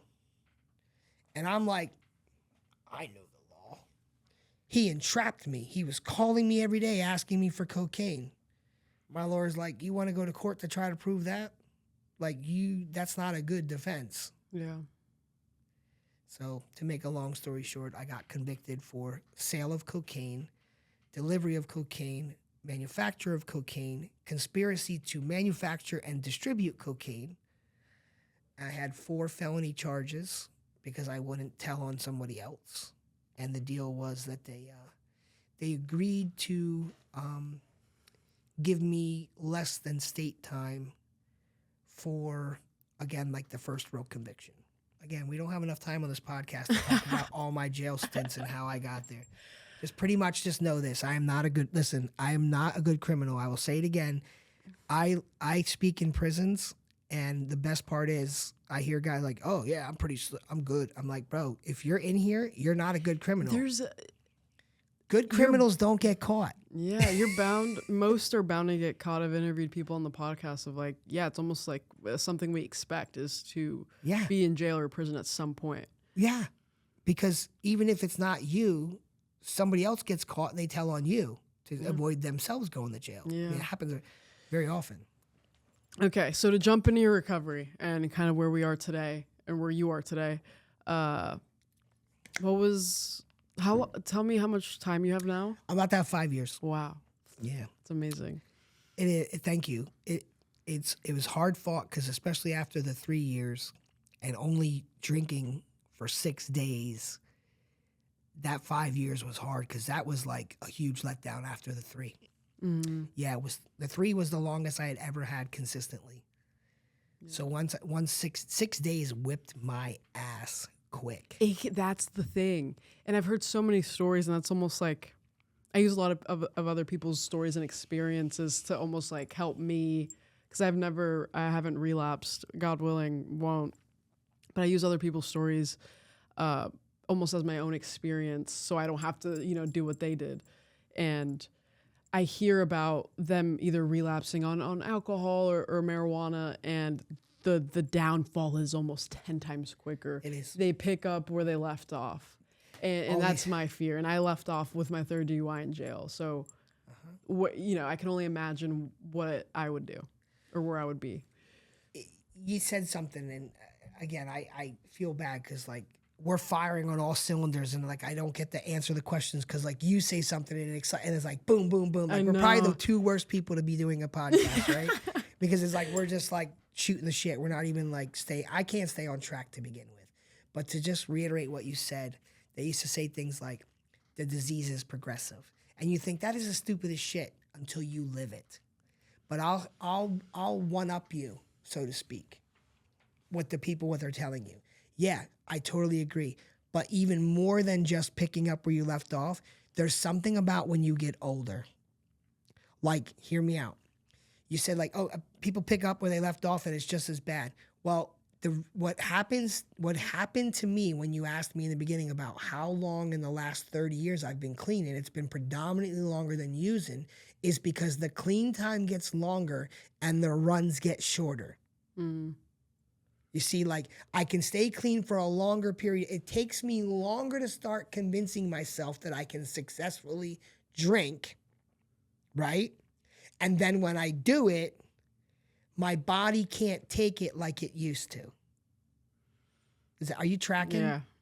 So the clean time gets longer and the runs, as they say, like when we're ripping and running the streets, get shorter. Mm-hmm. Because my body could not take it. I went in 6 days to the level that it took me at one point 3 years to get to. Like, I mean, immediately. I turned into something probably 10 times worse than I ever did before. And that was the rock bottom. Like, when you wake up strapped to a gurney after being injected with enough Ativan to literally tranquilize an elephant because you're so out of your mind and you're still not going to sleep. Like, they didn't know what to do with me. They shot me with stuff and I was still wide awake for almost an hour when normally you're right out. And they were like, you're so full of anxiety that I was playing the game. I was telling them, listen, I'm not a danger to myself and I'm not a danger to anybody else. But I was so agitated after the standoff. And remind you, again, a little thing that wasn't so productive for me was my wife worked in the hospital where they took me to. So the doctor knew my wife. He knew a little bit about me. And at the time I was doing, this is going to sound stupid. I don't even want to tell you it, right? But I'm there and I'm convincing this doctor that I'm okay, that the wellness check wasn't necessary, and I'm not going to harm myself or anybody else. Now, I should probably tell you that my injury in the Marines came from cellulitis, which is an infection, and it happens in the blood. And at this point, from using, my hands are now swollen. I had the infection in my hands. Mm. You couldn't see any bones in my hands. It was just looked like I had two. You ever take like a rubber glove and blow it up? Oh, yeah. That's what my hands look like. You could see my fingers, but my whole palms and wrists were swollen. Wow. And he's like, look at your hands. And I'm like, yeah, I was coming to the ER to get them checked anyway. He's like, listen, and this is the part I don't want to say. It sounds stupid. He said, listen, I can't let you go. I'm like, but I told you I'm not going to harm myself or harm anybody else. He said, number one, you're intoxicated. I said, okay, so keep me here till I sober up. He said, no, you're highly agitated. You're very aggressive. You are a Marine and you train jiu-jitsu. If I let you go, you could seriously harm somebody, if not yourself. The way that you're agitated in the state that you were in, I can't, in my profession, release you. So we have to keep you. Wow. And I was like, well, I don't know how you're going to do that. And he's like, we're going to keep you. And I looked at the cop and I said, am I under arrest? He said, no. I said, well, then I'm leaving. And I went to walk towards the door, and the 14 police officers outside the door stood right in front of the door and said, you're not going anywhere, and we need you to strap into that gurney. And I said, I'm not strapping in anywhere. And they said, you strap in or we're going to strap you in. And the police officer, that was my buddy, asked them. I never forget these things. Even though I was intoxicated, it was very clear to me what was going on. Maybe he didn't understand all of it, but I watched Kevin turn around and say, guys, please give me a minute with him. Let me talk to him. And I'm going to try not to get emotional, but he pulled me inside and he said, listen, if you don't strap in, they're going to come in here. And the thing is, I know you're going to hurt one of them, but then they're really going to hurt you. And then they're going to charge the shit out of you. He's like, look, bro, I'm begging you. Lay down. Let them get you a couple days rest. And then I don't care. Do whatever you want to do after that. And the cops were trying to they're like, let's go. And he turned around and he said, listen, guys, I'm asking you. he was even out of his jurisdiction. The hospital is in a different town. Mm-hmm. He's a Salisbury cop. These were Fountain Hill cops. And he said, guys, listen to me, please. I know this guy. He is a good guy. You're going to come through the door, and I'm going to tell you, the first one that grabs him, he's going to probably do some damage to you. And then what? Then you're going to fuck him up? What does that help? Let me talk to him, please. Give me another minute. So he turned around again. He said, dude, I'm begging you, man. Just strap in. Strap in. And I finally said, you know what? All right. I trust you, Kevin. You know, if it wasn't for that connection with the cop, right.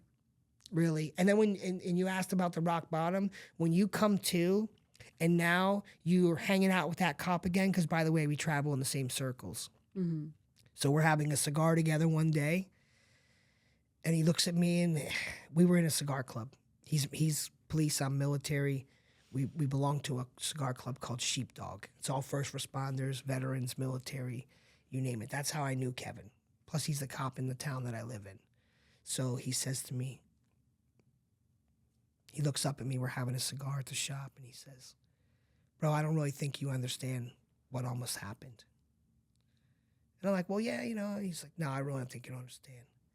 He said, do you remember when we came out of the house, that one vehicle that was across the street in front of my personal vehicle? I said, yeah. He goes, I hardly could see it. He goes, it's a blacked out armored car. He said, they had a sharpshooter rifle pointed at the back of your head. Wow. Because there's guns in my house. Yeah.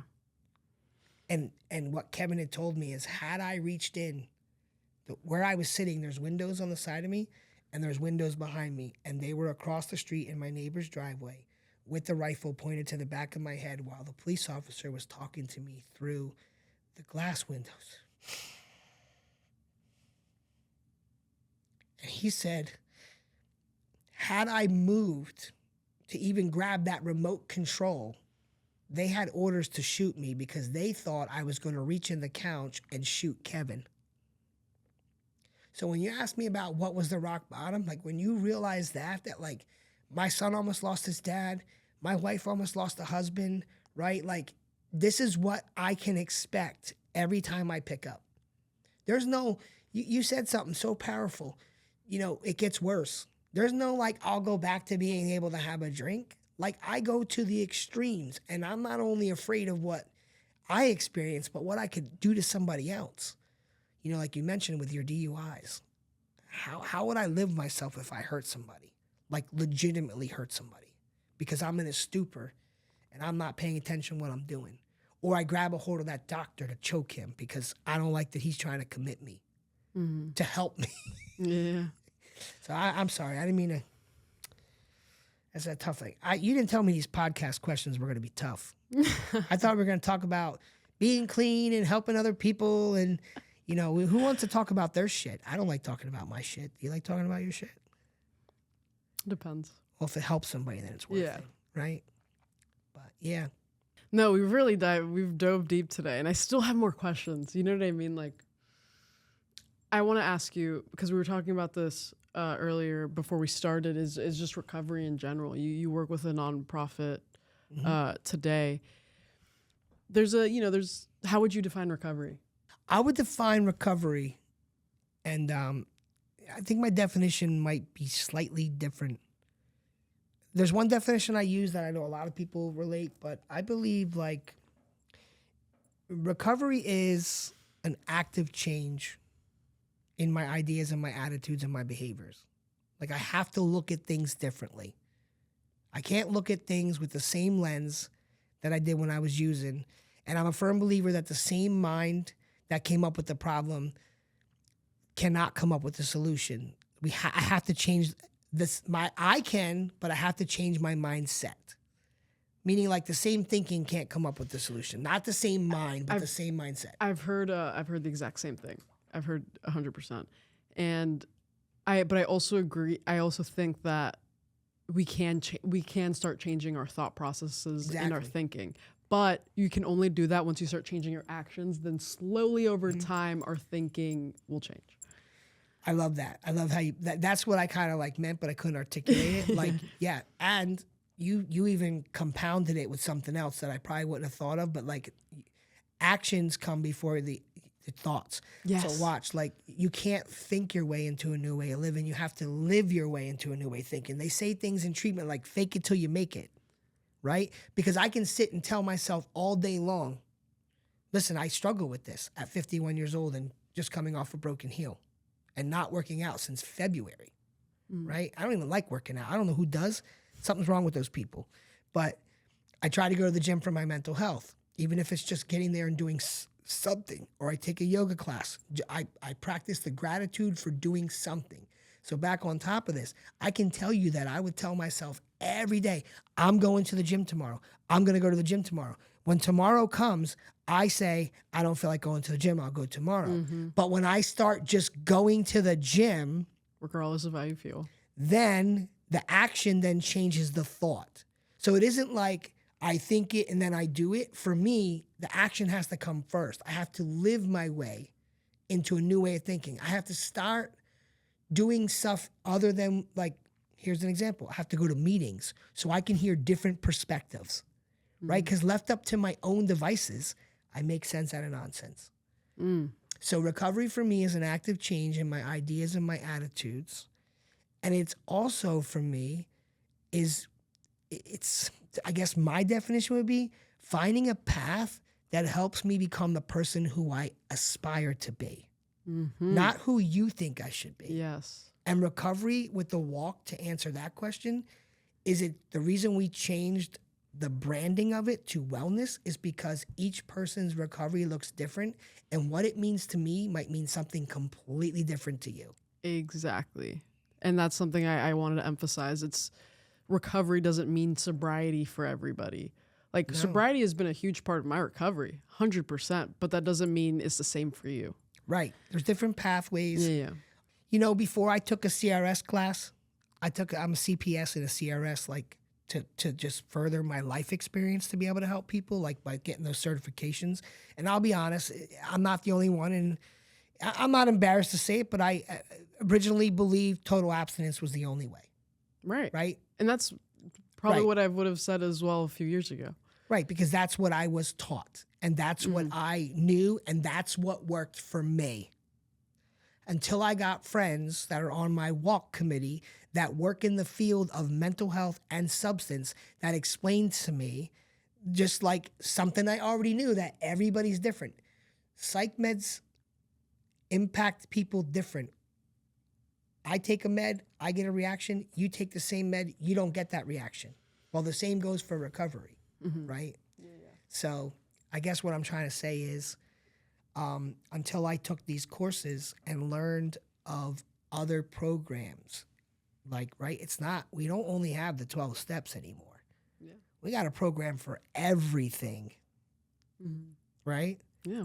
You eat too much, they got a program for Gambling. that. Gambling, right? They got sex programs. If you like the sex too much, you can go to one of those programs. Right? Yeah. You mentioned when I was talking on the phone about coming on this podcast about your trauma not feeling as valid as other veterans and almost comparing traumas. And I very much relate to that, because we come in here and we start hearing other people's stories in recovery, and it's just insane. And it almost subconsciously makes us almost like make our experience not valid, you know? Yeah, like, so start measuring. Yes, we start measuring and comparing, and that's annoying that we do that. But talk about that a little bit, and something you would say to men about their mental health. Whew. All right, I'll talk about this part first. It took someone to say to me a real tough question, and I think a question for B, when you were talking about comparing, right? I say this all the time, so if I'm being redundant, I apologize, guys, but I believe we have to ask ourselves some questions, right? You can ask me questions to get me into the mindset of recovery, but there ultimately has to be some internal work. So I tell guys all the time, when you're alone tonight, when you leave at treatment centers, when you're not in the community no more and your group is over and you're not at dinner and you're sitting on your bed after a smoke break or whatever, ask yourself some questions, right? And one of the questions I would say, like what you just said about comparing, is my addiction bad enough if I don't compare it to anybody else's? See, until I identify, right? Let me bet. Until I become aware of a problem, I can't even begin to fix it. Right? So if you tell me I have a drug problem and I don't believe you, why the hell would I start doing anything to address that drug problem? Because I don't think I have it. In the military, we're trained. We start to learn about the enemy that we are going to be combating, right? Mm-hmm. You can't begin to fight an enemy that you don't understand. You would be walking into a slaughter. You have to understand how the enemy moves, how he maneuvers, operates, what type of, you understand, like you're trained to combat who you're going to fight. Why would that be different from addiction? Like, why would I not understand or try to understand what is wrong with me, if we want to use those terms, which I don't think something's wrong. I think something's missing, right? I need to identify that. So if I was going to say something to men about mental health, I mean, it's hard because that's, by the way, guys, I didn't know any of these questions before I sat down. These are questions that she asked and I got to be Johnny on the spot. So I usually and even if listen, all jokes aside, even if I did have a prepared answer, I would never remember it at the moment. And then I would leave and go, I should have said this. So I'm just going to fly by the hip the best I can. If I could share one thing that has helped me is I had to stop thinking that asking for help is a weakness. It's actually a strength. And people told me that for years. And I thought, that's some sucker stuff. I'm a Marine. I don't ask for help. I take charge, right? Mm. Your life depends on every decision I make as your fellow service member, right? That's what we're instilled. So how do you take someone who's trained to take charge, to never retreat, to never surrender, to never give up, right? That's what we're trained. And now you tell me I have to go to somebody else and say, I need help. That's preposterous. But what I've learned over time is that there's no such thing as mind readers. Like, if I tell you I'm fine, it's going to be very rare that you can see through that. So I have to become vulnerable enough. Again, words I don't like using, right? I have to become vulnerable enough to say, hey, I could use some help. And it takes the strength of an actual warrior to do that. It takes more courage to ask for help than it does to keep my mouth shut. Because anyway, people that know you are going to see right through it anyway. I feel like we get this facade that if I can pretend that I have it all together, people will believe that. But sooner or later, we can't keep it up. Mm-hmm. You talked about it. You said sooner or later, people who are committing crimes told you they knew they were going to go to jail. Sooner or later, no matter how many masks I put on, how many times I try to convince you as well as myself that everything's okay, it's a matter of time. Mm-hmm.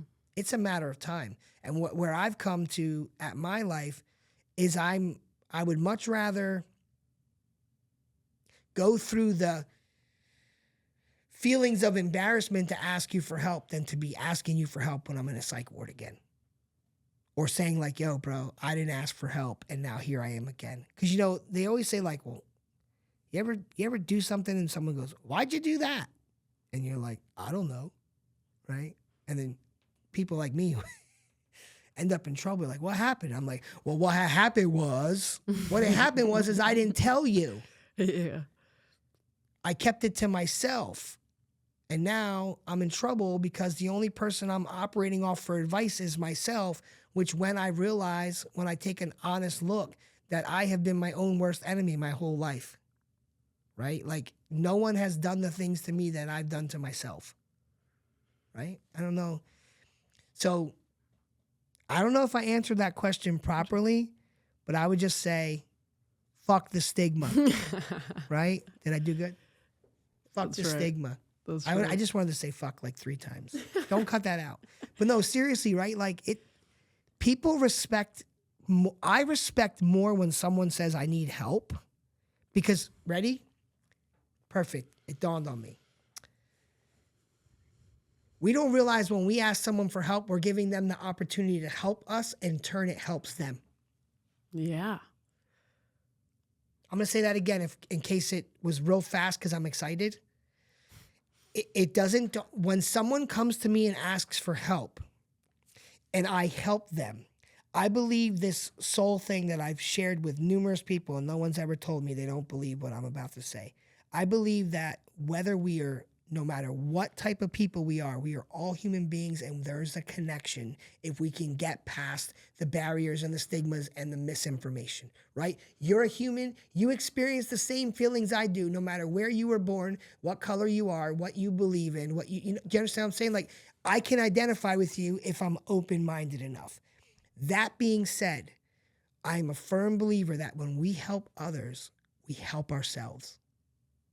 So when you come to me and you say, yo, bro, I'm struggling, you don't realize that you're giving me the opportunity to help you, which then makes me feel good for helping you, which in turn helps me. It's reciprocal. Mm-hmm. People don't do social work because it pays good money. They feel good about helping other people. So when you come to another person, you're giving that opportunity to a person to give back to you what probably was given to them. And when you think of it that way, it takes the burden, or should I say the barrier, off of like, oh man, if I ask for help, someone's going to, remember, they're going to laugh at me. What will they think? Mm-hmm. How will I look? Those are terms that will kill you. Because again, I used to say, oh, they're going to judge me. To this day, I still don't know who they are. Probably some imaginary people that I thought about when I was using it. But no, seriously, like, I got to get past all that. Is that easy? Fuck no. It's a struggle. To this day, I know asking for help is the right thing to do. Do I still struggle with it? Of course I do. But I'll tell you what, I've gotten a lot better with it over the years than I used to be. Because now, I would rather ask you for help now than be calling you from jail. Mm-hmm. I just would. Right? They say you can't save your ass and your face at the same time. That's right. Right? So. Yeah. Of course, I mean, the main reason I do this is because there is a huge stigma with addiction. Mm-hmm. And I'm here to bring people on and share their stories to hopefully, bring awareness and show people that addiction isn't something that I'm fucking trying to do and choosing. How would you describe addiction to somebody that doesn't know the first thing about it? How would you describe that progression, the powerlessness, the not being able to just put it down, the loss of choice in this? How would you describe that to somebody? Well, you just took my biggest part of my answer. Go ahead. The only thing that recovery gives me is a choice. I would describe the word addiction to someone, if I'm trying to explain it, as, and it's not going to, I don't even know if I can articulate it, because it might sound like a cop-out word, but it's uncontrollable. There doesn't, these are tough questions, right? I want to go back to the easy questions, like tell me when you first had a drink and what was it like? These are tough questions, right? How do you explain to someone what addiction is like? Well, when I had to define it for myself, I used words like bondage, right? It's like being in prison. Like, you don't get a choice anymore. Once you become, like, my wife has a neurosurgeon that she works next to. There was a tragic accident with this poor man and his daughter. She was in critical condition. He broke his neck. Top neurosurgeon, never used drugs in his life. Has to go on pain medication for his broken neck. Comes off the pain medication. I don't really care who you are, whether you like getting high, you don't like getting high. Physically, you will become addicted to opiates, whether you like it or not, if you take them long enough. I've never met someone that was on opioids, and I have tons of veterans who got hurt in the military and got put on Percocets and then got cut off and were addicted. Not because they liked getting high, but because they had a physical reaction in their body where they were dependent on the medication. Make sense? Mm-hmm. Neurosurgeon, broken neck, becomes dependent. Did he become an addict because he wanted to get high? No. Did he become an addict because he thought about, I'm just going to try some pain pills? No. Something happened in his life. Drugs were introduced. Something fired in the brain. And now it's not like something that you can just shut off, right? I don't know if I'm explaining it correctly to someone. It's not an easy thing to explain to somebody because there was that big stupid debate all over Facebook. Is addiction a disease or a choice? And no one's ever going to win that argument, right? People who don't believe in it are going to say it's a choice. People who understand it are going to say it's a disease, right? Like I don't have an opinion, so please don't call up after the show and be like, Chris said it was a disease and it's not I don't want to argue with you. Like, I just don't. It's all, in my mind, it's not a debate. Exactly. But let's just call it, no matter what it is, yeah. it's an issue that can be resolved. There's hope, right? Addiction is not a hopeless dilemma. I have met, and I'm sure you have met, tons of people. My recovery knowledge supersedes my recovery time. Of being in the program for 30 years, but having those slips doesn't mean I lost the knowledge. It just means I had to start over doing the work, right? No work, no pay, no stay. So I do the work now because I don't want to have 5 years and just throw it away again and try one more time. So let me say it this way without being controversial. If you come up to me and you don't understand addiction and you think I'm going to explain it to you and convince you, I don't have time to do that. Whether you believe it or not doesn't really matter to me. I've experienced it. I know it's real.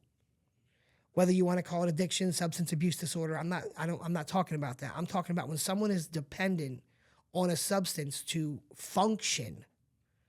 I know that that's real and it exists, and I don't want to argue about it. I don't want to talk about the problem. What is the solution? Right? I'm a solution-based guy. People call me all the time with what I do with the nonprofit, and they want to corner me and ask me questions about, well, what do you think about the VA? The VA they start complaining, and I say, what are we going to do talking about the problem? Right. If we talk about how bad the VA is, which, by the way, for the record, that is not my opinion. I will say this just for clarification. The VA saved my life. So if you're going to think for a second, you're going to get me to say something negative about something that is not perfect, I'll tell you what, show me one system in our country that's perfect. And then you can get me to say something. But you're not going to get me to say something negative about something that may not operate perfectly, because I would rather spend our time talking about how can we help it. Right? So if you come to me like, I don't believe in addiction, okay, cool, good for you. What am I going to do? Waste my time and energy trying to convince you that it's real? I don't know if I've answered any of your questions. You've been doing amazingly. I paid her to say that. I just don't know how to answer that question. It's a hard question to answer, but that's why I love asking. Just go back and when anybody else answered before me, insert my same answer. Yeah, like AI it, make it look like I'm saying it. I had a doctor on here and I asked him, I was like, is addiction a disease? Technically, like, it is registered in the world and like in the DSM or whatever as a disease, but I asked the doctor that question and he broke it down like a disease or not. It's look at what it's doing. If I told you the amount of education that a medical doctor gets on addiction, you'd fall out of your chair. Yeah, no, I've said this on the podcast before. Like, there's barely any education on addiction for doctors. How many? You have to go out of your way to really like learn about it. How many years do you go to school to be a doctor? Like 8. 8. So in 8 years of schooling, just for shits and giggles, throw me a time frame that you think a medical professional doctor who's going to treat patients with illnesses gets educated on addiction. Bare minimum, it should be a semester. Right. Locking in on addiction, bare minimum. No. But I think it should be like a year. Yeah, no. But it's, I think, a weekend. Like, it's a week or something. It's like 8 hours. Yeah. It's horrible. It's like a class. Yeah. Like a seminar. Yeah, horrible. Think about this question. I love this kind of shit. And not to be controversial. I love the whole point of this is to be controversial. Well, in a positive, professional way. Tell me why only certain doctors can take you off of Suboxone, but other doctors can put you on it. Did you know that? You have to have a special license to take someone off of Suboxone. Wow. How can you prescribe it? How can you be a doctor that can prescribe opioids, but then not be able to prescribe the stuff that comes off of it? Did you ever ask it? Like, is that fucking That's crazy. Absurd? Yeah. Like, every doctor can prescribe a pain pill, but not all doctors can prescribe the shit to get you off the pain pills. Like, that is just like, that needs to be fixed. And it's a fucked up system, just like how you were saying. And we're not going to talk about the system. So we're in here trying to figure out the fucking solutions for everybody. But I hear you. I really hear you. And it's all fucked. A lot of the things in the world are fucked. And sometimes these systems help people, right? But then there's a weird line with solution, and that's why we exist. That's why our organization exists. We have a mission. We have a mission, and to answer that one last question, if you can squeeze it in, for our annual mental health walk, it was called the Lehigh Valley Walk for Recovery for the first 4 years. What I started to notice, and the reason you had asked about why we rebranded it, is because the idea behind the walk is to bring veterans, civilians, and community organizations, treatment centers, mental health centers, local businesses together to break the barrier of we don't understand the other person. Addiction and mental health are community issues, not exclusive to one demographic of people. Here, ready? Shocker, regular folks suffer from PTSD, not just veterans. People, this is the misconception that I would love to break the stigmas on. Oh, PTSD, that's for veterans who were in combat. Nope. That's what I thought. No. 99.9% of the people walking this earth have some sort of PTSD. Now, please don't misunderstand what I'm saying. Trauma is not exclusive to any trauma is trauma. If you have emotional trauma, there are slightly different symptoms to someone who has post-traumatic stress from like an accident or being shot or something like that. But trauma is trauma. How is anyone to say your trauma is less than my trauma, right? It can't be done. So where I'm saying is there's this common misconception. And the one thing we talked about prior, and I almost forgot to say it here, was the reason you said, why did we rebrand from the word recovery? Because we said in this interview, recovery means something different to everyone. But what our walk committee at Battleborn has found is that over the years, we kept hearing this pattern of organizations, even that work in the field, automatically assuming that when we use the word recover, we are talking about alcohol or drugs. It blows my mind that even people just that work around this just automatically assume, but recovery is an all-inclusive word. It's not just limited to drugs. People are recovering from childhood trauma, post-traumatic stress, mortal injuries, emotional stuff. Yes, substances. Yes, alcohol. Yes, mental health. So for me to say recovery is exclusive to this particular issue is crazy. So that's where we came up with rebranding it to the word well-being. So we're walking for wellness. We're not walking for recovery. But you are walking for recovery. We are. It's in there. It's like in there. It's like Prego, the spaghetti sauce. You're too young to remember this commercial. I know but Prego. It used to be like Prego. It's in there. That was their market. I just realized Prego was like your Prego. Yeah, but it was actually before it was the spaghetti sauce. I know. But like I used to eat Prego. Like, you know, I used to use the sauce, but I didn't realize it was like their marketing commercial was like the fresh ingredients, and they'd be like, "It's in there, Prego. It's in there." That was their. That's going on the podcast. I know. Well, dude, I really appreciate you. I just hope I didn't drive you nuts. You didn't. Be You honest. drove me nuts in a good way. Well, I took up way more time than you probably This allotted has for like this. been one of the longest episodes I've done in a while.